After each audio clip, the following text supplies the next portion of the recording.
Oke, halo semuanya, balik sama gue, Luis di Kerengita ID. Nah, jadi sebelumnya kita udah ngelihat Rexus ngerilis Daxa M64 yang dimana itu adalah keyboard 60% dengan arrow yang dimana layoutnya ini cukup menarik harusnya buat kalian yang suka keyboard compact. Dan juga Daxa M61 Barebone yang dimana mereka ngejual aksesoris secara terpisah mulai dari case berbahan resin, aluminium, akrilik sampai ke plate pun juga mereka jual. Nah, cuma seperti biasa, Rexus itu punya tradisi bahwa adalah kurang afdol jika mereka tidak ngerilis keyboard mereka dengan versi wirelessnya. Nah, di tangan gue sudah ada sekarang Daxa M64 versi yang wirelessnya yang mereka sekarang kasih nama Daxa M64 Ultimate yang akan gue bahas di video kali ini. Dan langsung aja gue bahas kira-kira apakah keyboard ini worth it, bagus, harganya oke atau enggak, dan fitur-fitur kayak gimana aja, dan langsung aja gue bahas. Oke, jadi untuk harga sendiri, Daxa M64 Ultimate ini tentu aja harganya bakal lebih tinggi karena tentu aja dia wireless sekarang. Dan untuk harganya sekarang si Daxa M64 Ultimate ini dia di 1 jutaan pas. Jadi kurang lebih itu lebih tinggi sekitar 300 ribuan dari versi yang klasik atau versi yang wirednya. Oke, jadi yang pertama untuk layoutnya, sebenarnya keyboard ini tuh masih ngebawa layout atau form factor 60%. Cuma bedanya dia ini ada arrow key di bagian sebelah kanan bawah dengan membuat modifier sebelah kanan bawah ini jadi 1U semua. Contohnya kayak shift jadi 1U, control jadi 1U, FN juga 1U, dan sekarang ada delete dedicated button 1U juga di bagian sebelah kanan arrow atas. Jadi sisi baiknya meskipun keyboard ini punya arrow, tapi dia masih lebih compact daripada keyboard 65% kebanyakan. Dan kemungkinan ini bisa jadi tantangan tersendiri, terutama buat kalian yang mungkin udah terbiasa sama shift kanan yang panjang, karena sekarang shiftnya itu jadi pendek, cuma 1U doang gitu. Dan mungkin ini kalau misalnya kalian pengen ganti keycaps mungkin bakalan lebih ribet juga karena shift kirinya itu dia sekarang 2U dibandingkan yang normal itu biasanya 2,25U. Cuma sebenarnya untuk keycapsnya sendiri sebenarnya ada yang jual keycap set dengan shift kiri 2U, cuman bedanya bakalan lebih jarang aja dibandingkan biasanya. Kalau ngomongin desain, ini tuh sebenarnya sama persis kayak Daxa M64 klasik yang lalu udah pernah rilis, jadi ini bener-bener nggak ada bedanya sama sekali gitu. Dan paling kalau ngomongin soal build quality, dari sisi beratnya sendiri itu ini ada perbedaan berat sedikit karena ini tentu aja di Daxa M64 Ultimate ini ada baterainya, jadi dia bakalan berasa lebih berat sedikit. Dan kalau ngomongin soal case dan segala macamnya, ini kurang lebih hampir sama kayak keyboard 60% plastik yang lainnya, dan dari sisi build quality gue nggak ada komplain karena nggak ada creaking juga sama sekali. Oke, lanjut untuk pilihan warnanya, dia ada dua, ada warna hitam sama warna putih, dan kebetulan di unit yang gue terima ini adalah versi yang warna hitam abu-abu dengan aksen warna merah di bagian escape dan juga bagian arrow-nya. Jadi silakan pilih aja sesuai dengan selera masing-masing. Untuk bahan keycapsnya di sini mereka pakai bahan PBT Dicep yang dimana secara kualitas dia kurang lebih hampir sama kayak keycaps XDA yang ada di Daxa M64 yang klasik. Dan intinya sih secara kualitas keycaps,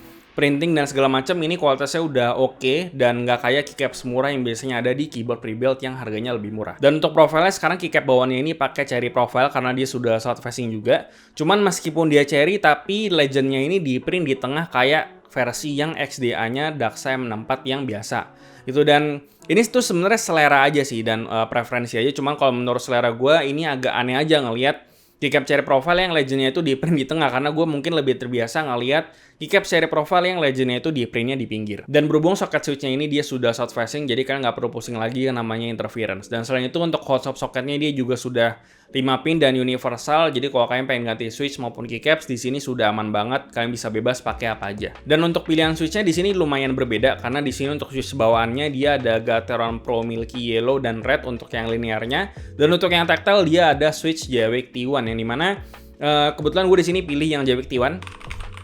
Dan dia ini adalah switch tactile yang dimana Jawik T1 ini bisa dibilang adalah next levelnya dari switch tactile kayak Gateron Brown atau Otemu Brown gitu. Jadi kalau misalnya kalian suka sama switch kayak Brown, mungkin kalian bisa pilih si Jawik T1 ini. Dan sementara kalau kalian suka yang linear, mungkin kalian bisa ke Gateron Pro Milky Yellow ataupun yang Red. Nah, lanjut gue akan bahas dari sisi internalnya. Nah, jadi untuk jenis mountingnya di sini dia itu pakai tray mount, jadi kurang lebih sama kayak keyboard budget kebanyakan yang under sejutaan, dan Daxa M64 yang klasik pun juga dia pakai tray mount.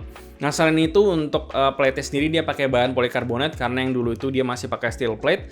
Nah, selain itu sebenarnya yang menarik dari si Daxa M64 ini itu adalah screw point atau mounting point dari si keyboard ini itu dia menggunakan layout yang universal seperti keyboard 60% kebanyakan. Contohnya kayak poker, Vortex Poker, atau bahkan kayak KB Defense DZ60, dia ini screw point atau mounting pointnya sama.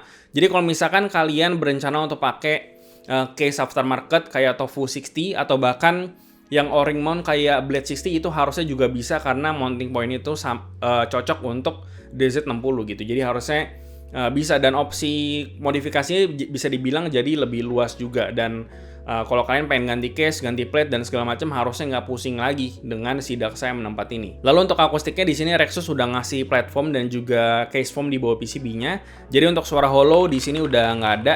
Dan untuk karakter suaranya sendiri di sini menurut gue karakteristik suaranya sudah toki, dibantu juga sama si JWT T1-nya. Jadi dari sisi ketokian ini sudah toki menurut gue. Dan kalau kalian penasaran sama suaranya, silakan kalian dengerin sendiri.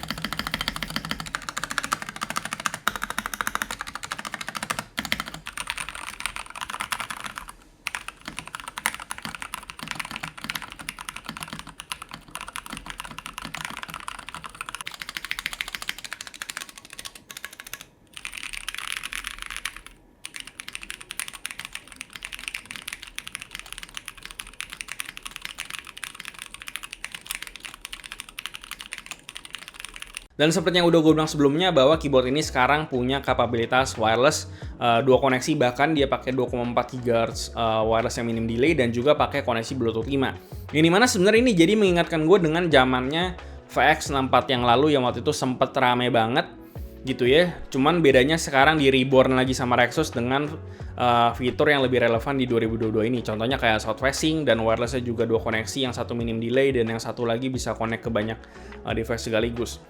Gitu. Dan untuk koneksi wireless sendiri gue udah coba, untuk yang 2,4 GHz yang minim delay-nya gue udah coba, koneksinya aman, gue coba main game, dia udah berasa kayak kabel, gak ada komplain. Dan untuk Bluetooth 5-nya juga, untuk pairingnya udah cukup gampang, tinggal pakai kombinasi button yang ada di manual book, juga sudah bisa connect langsung. Dan untuk intinya untuk koneksi wireless, gue gak ada komplain sama sekali.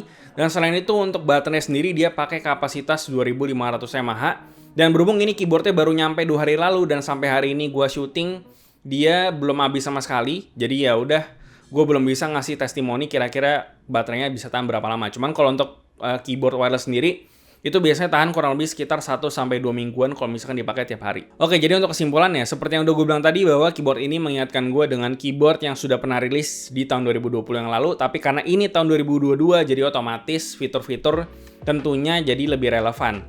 Itu karena contohnya kayak south facing yang tadi, lalu koneksi wirelessnya juga lebih oke. Gitu. Dan nggak lupa juga bahwa opsi customisasi di sini juga luas banget, karena dia bisa pakai case aftermarket 60% yang ada di luar sana, seperti yang udah gue bilang tadi juga. Jadi sebenarnya kesimpulan gue secara overall kurang lebih yang sama kayak review gue di 2 tahun yang lalu. Cuma bedanya sekarang jadi lebih makin banyak fiturnya aja karena rilisnya di tahun 2022. Dan baik lagi, keyboard ini bakal cocok buat kalian yang pengen keyboard dengan layout compact, secompact 60%, cuman kalian nggak bisa lepas dari arrow key, di sini ada. Dan kalau kalian pengen wireless, di sini juga udah ada. Dan kalau kalian pengen custom atau nge-modif keyboard ini, opsi customisasi juga luas karena bisa pakai case yang ada di aftermarket. Dan ya jujur aja gue nggak tahu mau ngomong jelek apa soal keyboard ini, karena harusnya semuanya sudah tercover di keyboard ini, dan harganya juga cukup masuk akal menurut gue dengan segala yang didapetin di sini. Ibaratnya kalau ngomongin minta kebanyakan, ya ini keyboard udah ngasih terlalu banyak gitu ya. Dan ya gue rasa itu aja. Paling kalau ngomongin soal jeleknya, di sini sisi subjektif gue kurang si legendary keycapsnya cuman nggak masuk sama selera gue aja, karena di printnya di tengah dan dia cari profile. Coba baik lagi, ini selera dan baik lagi ke preferensi kalian. Dan ya, gue rasa itu aja yang bisa gue bahas soal Rexus Daxa M64 Ultimate ini. Dan seperti biasa, kasih tau gimana pendapat kalian di kolom komentar di bawah. Like dan share jika bermanfaat. Lalu follow semua sosial media kami di Facebook dan juga Instagram. Lalu join komunitas kami juga di Discord. Semua linknya ada di deskripsi. Dan juga sekarang kita ada TikTok. Silahkan kalian follow di sana karena kontennya berbeda. Dan yang terakhir, jangan lupa untuk subscribe. Gue Luis dari Kering Takadi. Sampai jumpa di video berikutnya.